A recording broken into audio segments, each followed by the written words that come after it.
Former Haryana Minister Vinod Sharma has announced his support to BJP for the Lok Sabha election. Vinod Sharma's wife, Shakti Rani Sharma, is the mayor of Ambala Municipal Corporation,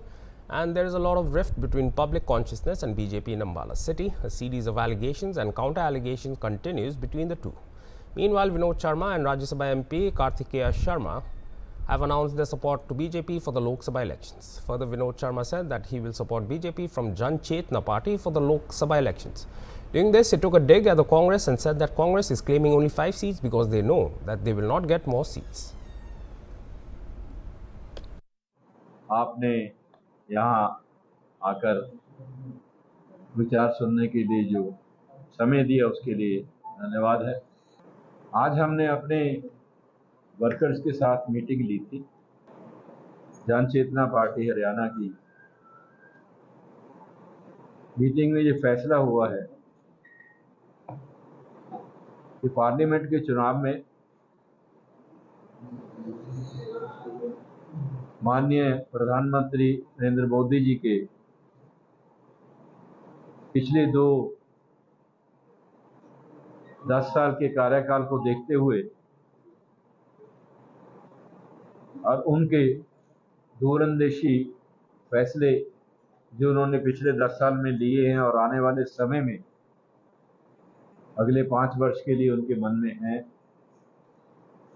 जो जनता के लिए, देश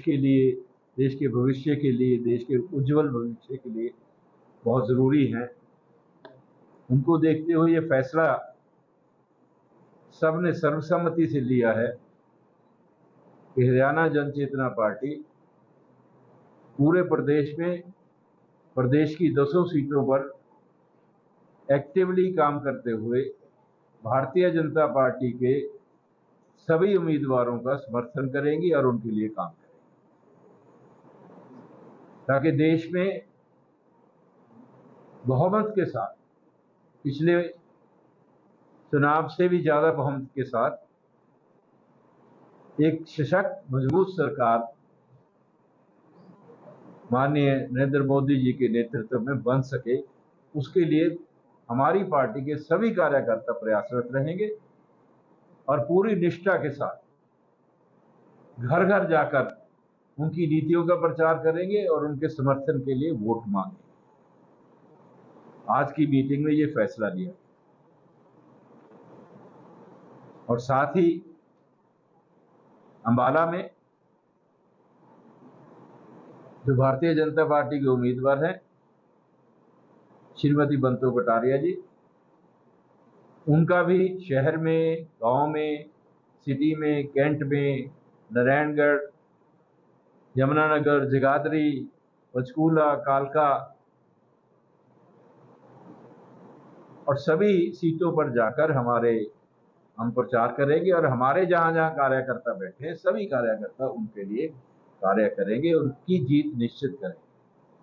और हमें पूरा विश्वास है, party के हर कार्यकर्ता को इस बात का पूरा विश्वास है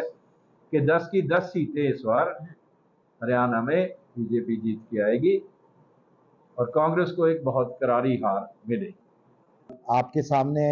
जो बात अभी पंडित विनोद शर्मा जी ने कही है, मैं वही बात की तस्दीक करना चाहता हूं कि सब लोग मिलके माननीय नरेंद्र मोदी जी को तीसरी बार जिताने के लिए प्रयास करेंगे और मेहनत करेंगे कि वो प्रचंड बहुमत से तीसरी बार सरकार बना पाए, ताकि जो अच्छे काम उन्होंने देश के अंदर पिछले 10 साल के अंदर किए हैं वो काम अगले 5 साल भी चलते रहें और वो कार्यान्वित होने का काम हो सके। जितनी भी नीतियां हैं, स्कीम्स हैं जिनसे लोगों को फायदा मिल रहा है, चाहे वो आयुष्मान कार्ड हो, चाहे अनेकों स्कीमें हैं, उन सब का फायदा लोगों को मिलता रहे और भारत को एक अलग संज्ञा दिलाने का काम किया है। पिछले 10 साल में मैं आपको इस बात की तस्दीक करता हूं, जिस भारत को इस नजरिए से देखा जाता है दुनिया में, उसका दुनिया का दृष्टिकोण बदला है और जो अमूलचूल परिवर्तन उन्होंने व्यवस्था के लिए किए हैं, चाहे वो इंफ्रास्ट्रक्चर हो, चाहे वो रेलवे नेटवर्क हो, चाहे कि दुनिया का सबसे बड़ा इंश्योरेंस हेल्थ केयर प्रोग्राम हो, इन सब चीज़ों के ऊपर ताकि वो आगे बढ़ चढ़ के काम कर सके, ऐसा मेरा मानना है और ऐसा हम सबका मानना है और हम सब प्रयास करेंगे, प्रयासरत हैं कि बड़ी जीत उनकी होए आने वाली 25 तारीख को और तीसरी लोकसभा चुनाव। मेरा मानना है कि प्रचंड बहुमत से 10 की 10 सीटें भारतीय जनता पार्टी जीतेगी और अच्छा रिजल्ट है। देखिए, जो एक तरफ तो नरेंद्र मोदी जी का चेहरा है और 10 साल का ट्रैक रिकॉर्ड है और हमारे यहाँ कहावत है प्रत्यक्ष को प्रमाण नहीं, और दूसरी तरफ हमें तो यही नहीं पता कि कैंडिडेट कौन है प्रधानमंत्री का। अगर आपको पता है तो मुझे भी जानकारी दीजिएगा। भी कर सकते हैं, लेकिन वो करीब 5 का रहे तो अपने आप हिसाब लगा लीजिए।